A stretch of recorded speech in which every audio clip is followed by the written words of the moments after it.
What sparked your interest in the Black Panthers? What sparked my interest was growing up in Racine, Wisconsin, late 80s, early 90s. I'm 15, 16 at that point.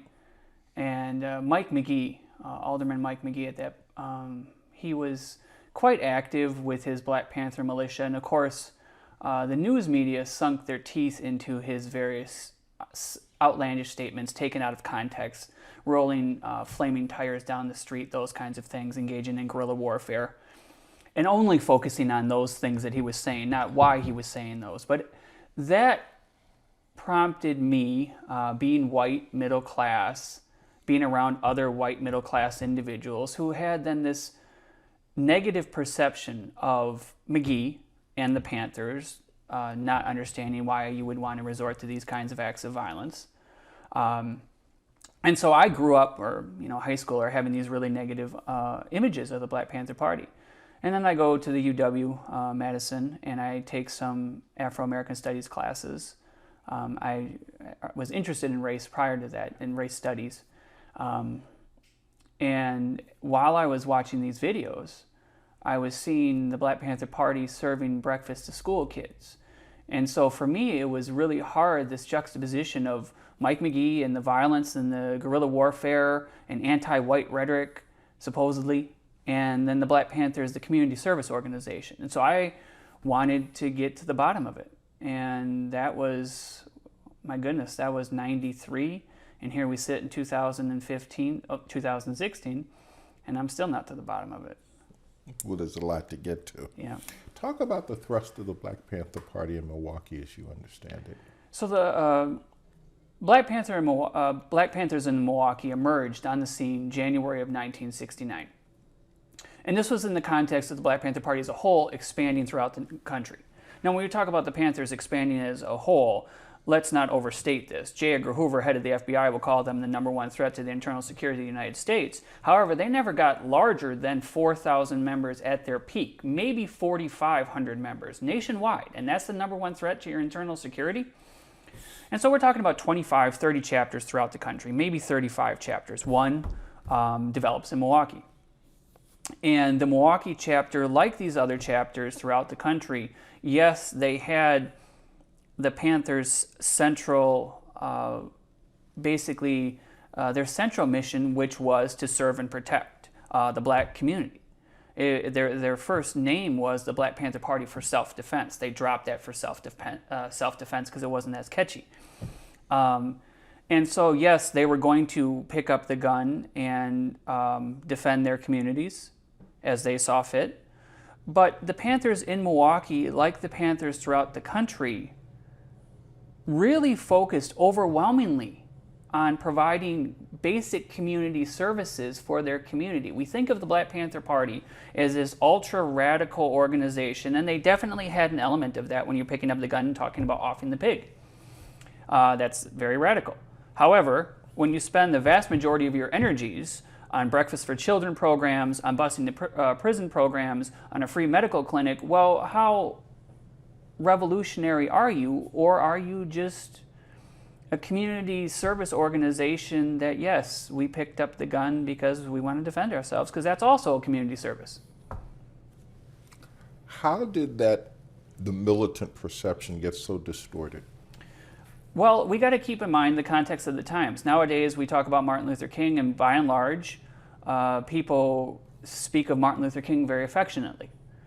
Vast majority of white people at that point in time did not appreciate Martin Luther King, and in fact, they detested Martin Luther King. So, and if you have the FBI, who has surveillance of Martin Luther King to the tune of thousands, tens of thousands of pages, and in fact, on the margins of one of the FBI documents, they'll find out during their surveillance, oh, he suffers from some sort of depression. And in the margins of the document, it will say, oh, this is one of the ways we can get him to kill himself. So if that is what our country, in the form of the FBI, thinks of Martin Luther King, what are they going to think about the Black Panther Party coming out and openly arming themselves? And so and Huey Newton would talk about this almost as if it was a mistake. Founder of the Black Panther Party. He would say, we just became synonymous and only known for the guns. And people only joined us because of the guns. We had some of that element. And yeah, the guns were a tool. It was a tool to organize, to defend ourselves, and people became fixated on that. Robert Williams, years prior to the Black Panther Party, when he goes ahead in North Carolina and says, we're going to defend ourselves, the NAACP kicks him out of the organization, and he ultimately has to flee the country. So we have this, in this country, we have this deep aversion to black people defending themselves and engaging in their rights as citizens. If we think of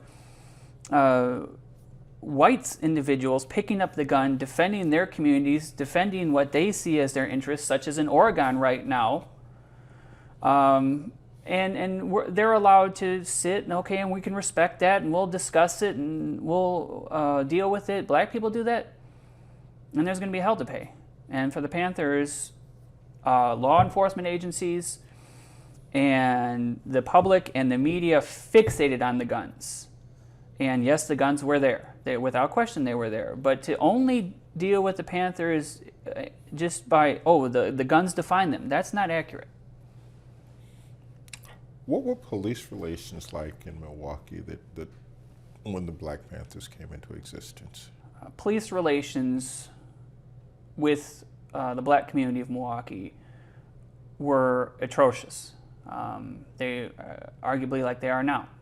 The relations that the black community, and you go through the newspapers and you go through the documents and you'll see it through the 50s and you'll see it through the 40s and you'll see it, good God, you'll see it in the 1910s when there's only a handful of black people living in the city of Milwaukee prior to the Great Migration.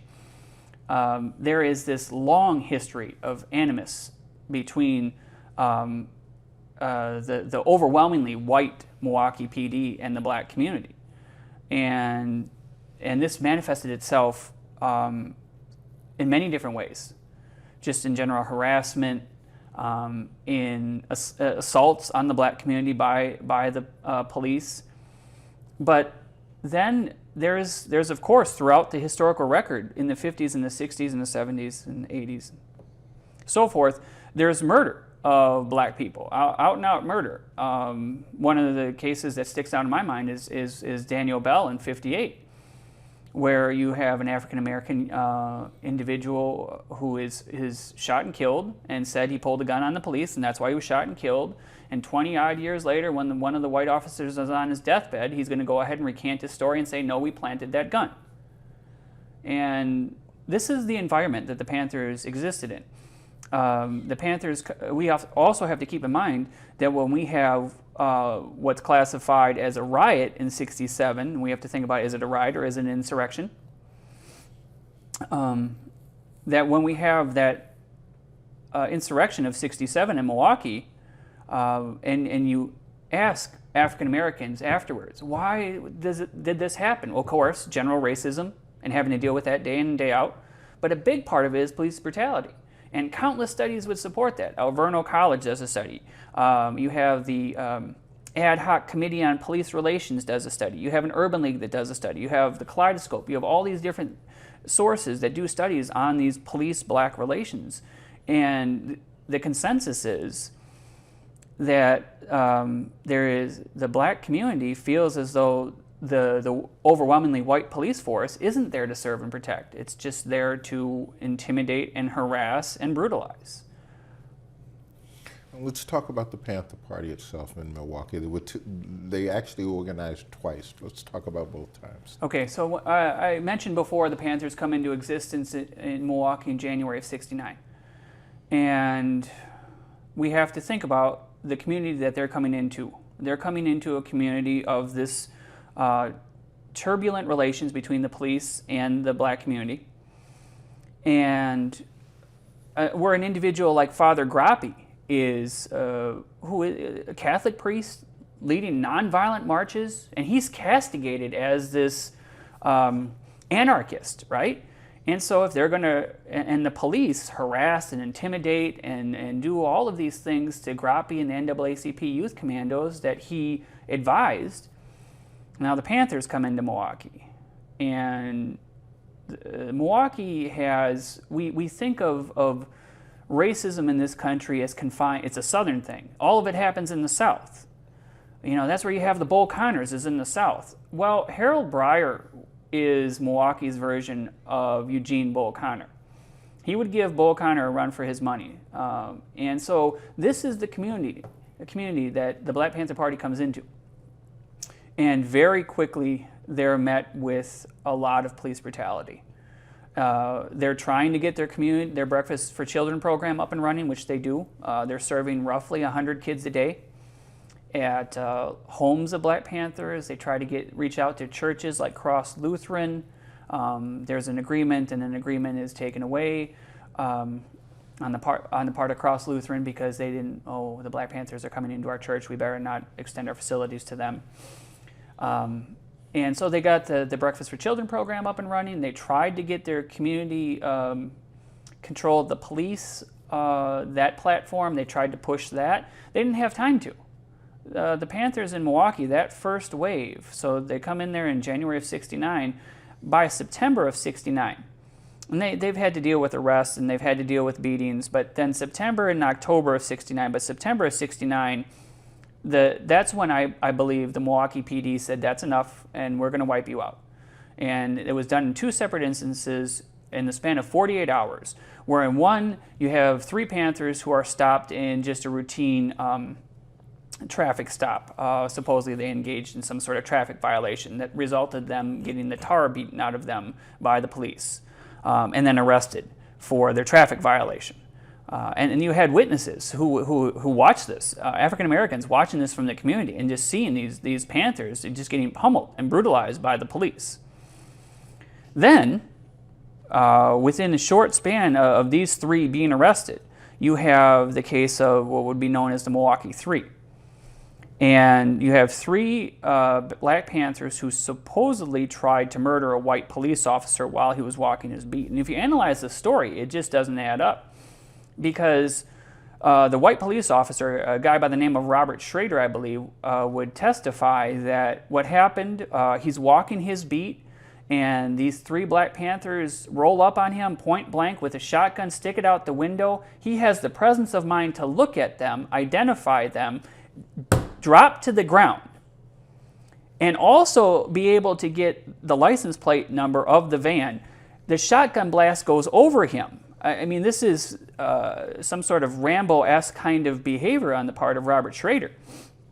And so then the police later catch up to this van with these 3 Panthers, and it is reported. Again, eyewitnesses would say they would see the Milwaukee PD, an officer with a shotgun in his hand, go over to the van with the shotgun in his hand, go into the van, and then take out the same shotgun he brought over there and say, "See, I found the shotgun."